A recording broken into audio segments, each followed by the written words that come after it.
నమస్కారం, నేను స్వరూప పొట్లపల్లి. ఇప్పుడు నేను ఎక్కడున్నానో తెలుసా? రాష్ట్రపతి భవన్లో ఉన్నాను. ప్రధానమంత్రిగా నరేంద్ర మోదీ మూడోసారి రాష్ట్రపతి భవన్లో ప్రమాణ స్వీకారం చేయబోతున్నారు. 70 మంది మంత్రులతో ఆయన కేంద్ర కేబినెట్ కొలువు తీరబోతుంది. అందులో 12 మంది మిత్రపక్షాలకు చెందినవారే. మొత్తం మన తెలుగు స్టేట్స్ నుంచి 5గురు కేంద్ర మంత్రులుగా ప్రమాణ స్వీకారం చేయబోతున్నారు.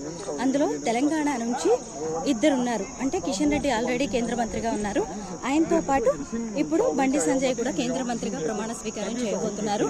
అలాగే టీడీపీ నుంచి రామ్మోహన్ నాయుడు ఎంపీ, అలాగే ఇంకొక వ్యక్తి చంద్రశేఖర్, పెమ్మసాని చంద్రశేఖర్ గారు, అలాగే బీజేపీ నుంచి శ్రీనివాస వర్మ గారు ఇప్పుడు మళ్ళీ ప్రమాణ స్వీకారం చేయబోతున్నారు కేంద్ర మంత్రులుగా. ఇదిగోండి, ఇప్పుడు నేను ఎక్కడ ఉన్నానో చూడండి. ఇది రాష్ట్రపతి భవన్లోని ఒక స్తూపం అనమాట. రాష్ట్రపతి భవన్కి వచ్చినప్పుడు ఇది కనిపిస్తూ ఉంటుంది. నాతో పాటు ఎంతమంది